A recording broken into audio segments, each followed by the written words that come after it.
assistant coach, right? The assistant head coach, whatever that was, running backs coach. The head coach of that team was Doug Peterson.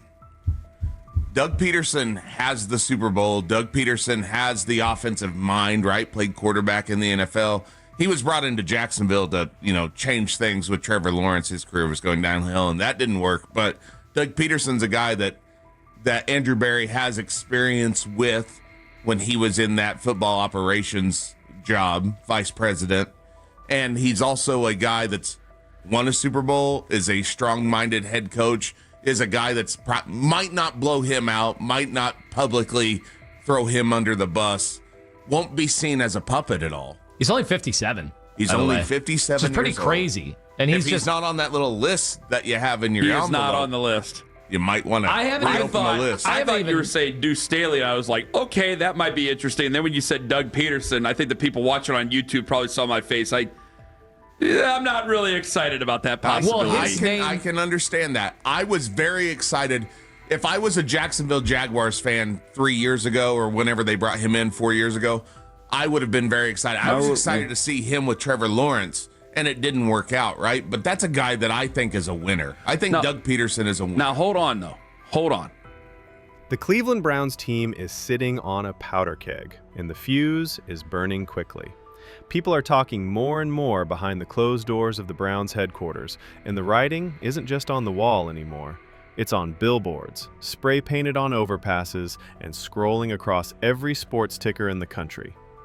Reports say that billionaire owner Jimmy Haslam is making moves that could change the entire NFL landscape.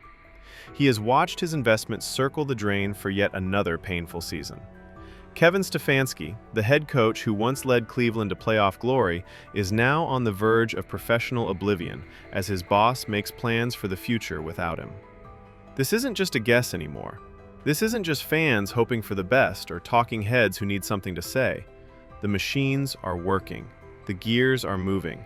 And when those gears stop, Kevin Stefanski might be on the outside looking in, watching someone else coach the team he once led to the promised land. But who will take his place? What does this mean for Deshaun Watson's terrible time in office?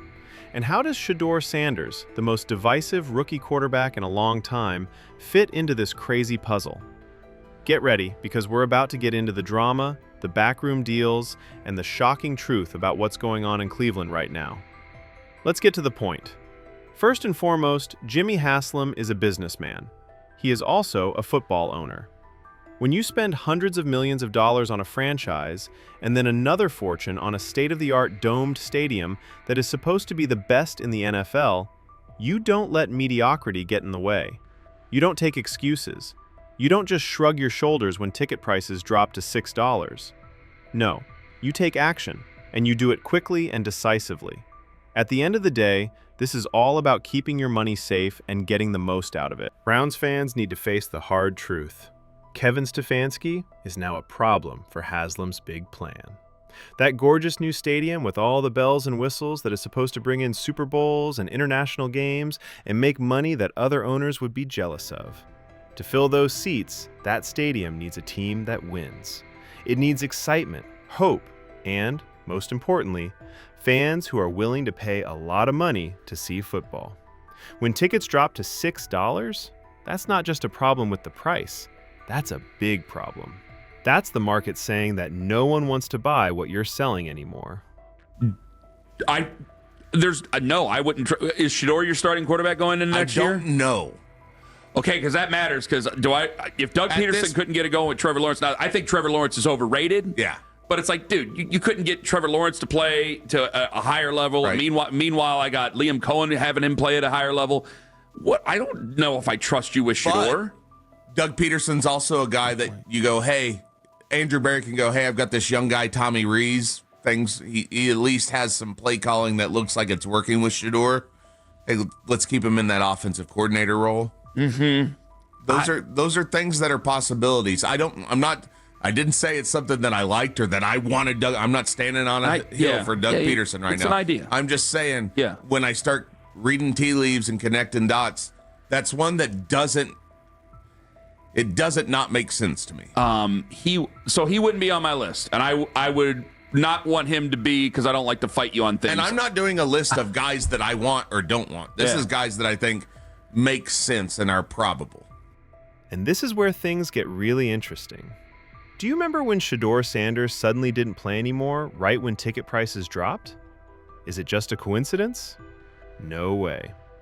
When those tickets hit $6, the most exciting young quarterback on the team suddenly found himself on the bench while the coaches made up excuse after excuse for why he wasn't ready, why the timing wasn't right, and why they needed to stick with their veteran. But let's be honest about what was really going on. That wasn't a good way to coach. That was sabotage. That was someone making choices that had nothing to do with winning football games and everything to do with something else. Some people in Cleveland's media circles are now trying to do damage control by spinning stories and trying to convince fans that everything is fine, that Kevin Stefanski's job is safe, and that the organization trusts its current leaders. But actions speak louder than words, and the Browns' actions tell a very different story. When ESPN starts talking openly about who might replace a coach, and insiders start dropping hints that Bill Belichick is being considered. When well-known analysts say that the Browns' head coaching job is the third most appealing opening in the NFL if it becomes available. Those things don't happen by chance. Those leaks are planned. Those are trial balloons meant to see how the public reacts and get the fans ready for the change that will happen. The recent ESPN Cleveland segment was very revealing. The host talked about Bill Belichick as a possible replacement with both excitement and fear. One analyst voted for Belichick to be in the Hall of Fame, but said he wouldn't want him to coach the Browns right now because he thinks he is a caricature of his former self. Another host defended the idea by asking what was wrong with wanting a coach with multiple Super Bowl rings and decades of experience.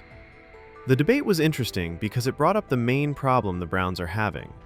Do you choose a well-known name that has credibility and experience, but may also have baggage and old-fashioned ways of doing things?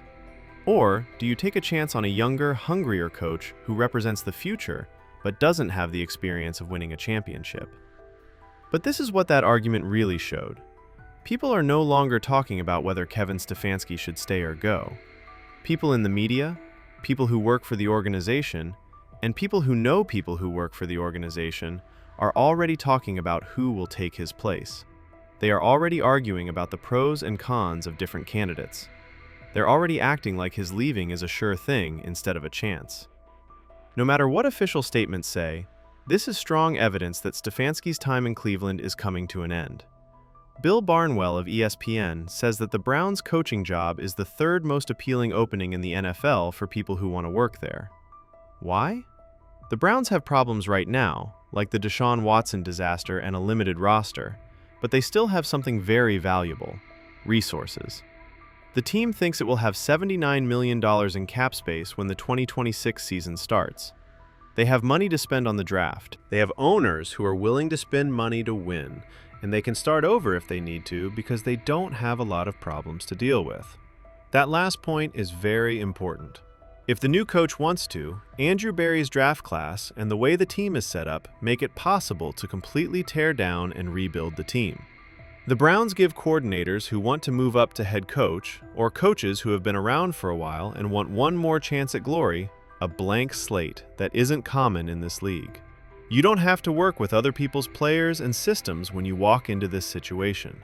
You get to start from scratch and build your own program. Of course, that blank canvas has some permanent ink on it that can't be removed. The quarterback experiment with Deshaun Watson that was supposed to save the team has instead become a burden that they can't shake. Watson is still on the team because he is owed a lot of guaranteed money, even though he isn't playing well. The company made a huge bet that Watson could get back to his Houston Texans form, and they lost that bet in a big way. Now they're stuck with the results, and any coach who takes the Browns' job has to figure out how to deal with that financial reality. But this is where the story gets even more complicated. Recent talks among Cleveland media members brought up something shocking. There are people in the NFL who really think that the Browns might draft a quarterback in the first round of the 2026 draft, even though Watson has a huge contract. Consider what that statement means. The group might be so sure that Watson isn't the answer that they're willing to spend a lot of money on his replacement. even though it means losing money while they train someone new. That means admitting defeat on a huge scale, but it might also be the best thing to do in this situation. One insider who was asked directly if Watson would be the Browns' starting quarterback next season said they couldn't say for sure because the team hadn't made it clear that they saw him as their starter going forward. After everything they've put into it, all the guaranteed money, and all the public statements of support, the fact that insiders won't even say Watson will be the starting quarterback in Week 1 next year says a lot about how bad things have gotten behind the scenes. This leads us to the Shedeur-Sanders case, which could be the most interesting and annoying subplot of the whole season. There was a lot of excitement about Sanders when he joined the league. He had a famous dad, went to elite training, and worked with Tom Brady for years, learning from what many people think is the best quarterback in NFL history. He had all the tools he needed to be successful at the professional level. Then he got to Cleveland and met Kevin Stefanski, who was a brick wall. The way Sanders has been treated this season is almost like professional malpractice.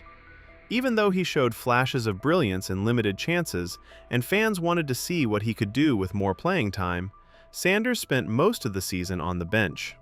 This was clearly necessary to see if he was part of the future. The excuses changed every week. He wasn't ready yet. The playbook was too hard to understand. They needed to keep the same leaders. The time wasn't right. Every week, there was a new reason why the most exciting young player on the team wasn't playing. The timing, though, was the most damning proof of planned sabotage. As soon as Sanders started to get chances and fans started to really get excited about his potential, someone pulled the plug. Sanders was benched just when ticket sales were at their lowest, and the organization needed any glimmer of hope to sell to the fans. Not because they didn't do well. His numbers in limited time were actually quite good, but that was because of things that had nothing to do with his ability to be a quarterback. People who are skeptical might not think the comparison to Tom Brady is as crazy as it sounds. It's clear that no one can become Tom Brady. That career is an anomaly that can't be repeated and went against all logic. But their developmental paths are very similar. Brady also sat and watched as a young player who was also unsure of his physical abilities. He also had to deal with people who doubted that he could make it at the highest level. Brady had an organization that believed in him, gave him chances to fail, learn, and grow, and made the most of his strengths while protecting his weaknesses. Sanders really needs this. During his time in Tampa Bay, Sanders worked with Brady a lot. He learned the mental strategies, film study habits, and preparation routines that helped Brady succeed even more than his natural talent. Brady saw something in Sanders that was worth his time, and that shouldn't be taken lightly. Brady doesn't work on things he doesn't believe in. He spent a lot of time working with Sanders, which shows that he thought he had real potential to be great. The question is whether Sanders will get the chance to reach his full potential in Cleveland, or if the team's problems will end his career before it even starts. If Stefanski is fired and a new coaching staff takes over, Sanders may get a fresh start with coaches who don't have any preconceptions about his abilities, who only care about winning football games, and who judge him solely on how well he plays instead of how politics affected his playing time this season. That new beginning could be just what he needs to show everyone what he can do on the field. Stefanski's likely departure will have effects that go far beyond just the coaching job. When you fire a head coach, especially one who's been with the team for a long time, you're usually making big changes all over the place. Assistant coaches get fired or leave for better jobs, the scouting department gets a big change, the people in the front office change. It's not just about getting a new person, it's about changing the whole culture and direction of the business. There are also a lot of questions about the future of general manager Andrew Berry. He has made some good draft picks and smart free agent signings, but the Deshaun Watson trade will always be a black mark on his record.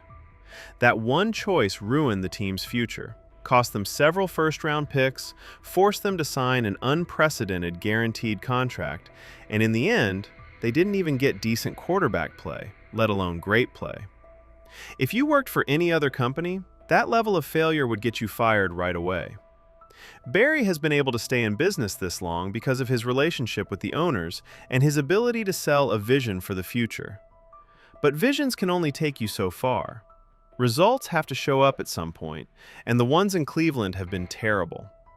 If Haslam decides to fire people, Barry might have to look for work with Stefanski. A new coach often wants to hire his own general manager, someone who agrees with his ideas and way of thinking, someone who will work with others instead of against them to gain power in the organization. Giving Haslam's next coach control over the roster and the ability to hire and fire players could be part of the deal if he wants to give him the best chance to succeed. The people who might take over for Stefanski as head coach are an interesting mix of experienced veterans and ambitious coordinators. Bill Belichick's name gets the most attention because of his impressive resume and the idea of bringing a proven winner to Cleveland. But the worries that analysts have are real. Belichick is no longer the coach who ruled the NFL for 20 years. His last few years in New England showed that he was a coach who had trouble adjusting to new offensive trends and couldn't teach young quarterbacks who seemed stuck in ways that worked in 2005 but are becoming less useful now. Would Belichick's name and reputation help sell tickets and get people excited? Yes, for sure. Would he expect players to respect him and create a culture of winning in the company? Most likely. But would he really be able to win games at a high level with the Browns' current roster? That's not as sure. The NFL has let go of a lot of great coaches who couldn't keep up with how the game changed. Belichick may be the best coach in NFL history, but that doesn't mean he's the right coach for Cleveland in 2026. As the process goes on, more candidates will come forward. Younger offensive coordinators who have helped quarterbacks get better will be interviewed. Defensive coordinators who come up with new plans will be looked at. Former head coaches who want another chance will put their names in the hat. The interview process will take a long time, be very thorough, and be very important for the future of the franchise. If the Browns make the right hire, they could be in the running for division titles in 2 years. If they make a mistake, they'll have to rebuild for another 5 years and look for a new coach. The fact that so many storylines are happening at the same time is what makes this situation so interesting. Your owner is getting impatient and losing money. Your head coach has lost control of the story about how safe his job is. Your general manager's signature move went horribly wrong. You have a quarterback who makes $50 million a year but might not even start next year. You have a rookie quarterback with a lot of potential, but the team's problems are keeping him from reaching it. A new stadium is being built, and it needs a winning team to make sense of it. All of these threads are tied up in a complicated knot that will take a lot of work to get out of. The next few weeks will be very important. The Browns still have 3 games left in their season. 3 chances for Stefanski to argue that he should keep his job. 3 chances to show the owners that he can still lead this team to victory. But in reality, those games probably don't matter anymore. The choice has probably already been made in private. They are probably already setting up interviews with people who could take over. Team lawyers are probably already working on the severance packages. All that's left to do is wait for the official announcement that everyone knows is coming. For Browns fans who have been let down for decades, this is just another chapter in a story that seems to go on and on about how the team is not working properly. But there is real hope hidden in the mess. There are resources available. There is draft capital. There is room in the budget. The new stadium has facilities that are second to none. Everything you need to succeed is there. They just need the right person to put them together so they work. Some people might think it's too much to compare Sanders to Tom Brady. But for those who have closely watched Sanders, studied how he gets ready and thinks about things, and seen how hard he worked with Brady during those training sessions in Tampa, the comparison makes sense. Not because Sanders will win 7 Super Bowls or be the best quarterback ever. Those expectations are crazy for any young player. But Sanders has the same basic skills that made Brady great. The work ethic, the film study, the speed at which he processes information, the ability to make plays when protection breaks down, and the leadership skills that make his teammates trust him. The organization around Sanders will determine if he reaches that potential. If you put him in a stable situation with good coaching, a clear offensive system, good pass protection, and good receivers to throw to, he could definitely become a franchise quarterback. If he stays in the current mess, moving between coaches and systems and being jerked around by politics instead of performance, his career might end before it even starts. Before they spend more money on a quarterback, the Browns need to figure out what they have in Sanders. The Watson contract has a huge effect on the salary cap. The Browns are paying a lot of money for average quarterback play, which keeps them from spending that money on other parts of the team. They can't get top-notch offensive linemen to keep their quarterback safe. They can't get top-tier receivers to give their quarterback more options. They can't put as much money into the defense as teams that are trying to win the championship do. All because they gave a player fully guaranteed money who hasn't done anything close to what they expected. This is why the rumor that they might draft a quarterback in the first round next year is so important. It shows that the group is admitting they were wrong and is trying to move on even though they don't have enough money. It's admitting that Watson isn't the answer and that they need to find someone who is, even though they're still paying Watson not to play. It's the right thing to do from a football point of view. It's a disaster from a money point of view. But sometimes you have to take your medicine, admit that you made a huge mistake, and do whatever it takes to fix it from now on. The stadium project makes everything more important. Haslam needs to win before that building opens. He needs the franchise to make headlines and get fans excited.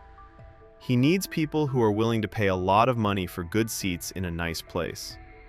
It would be a huge embarrassment for history if a bad team played in front of small crowds in a billion-dollar stadium. There is a lot of pressure to get this right, to make the right coaching hire, to fix the quarterback situation, and to build a competitive roster.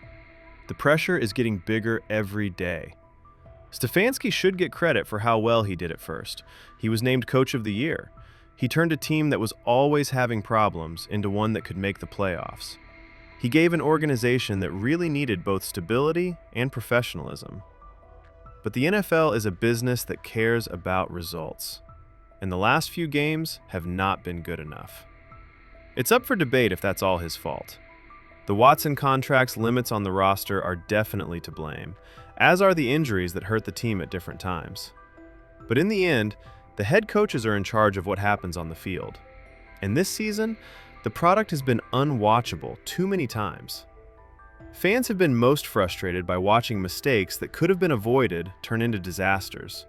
The poor management of the quarterback position, the conservative play calling that doesn't lead to big plays, the team's inability to make in-game adjustments when opponents find and exploit weaknesses, and the worrying trend of the team looking unprepared coming out of halftime.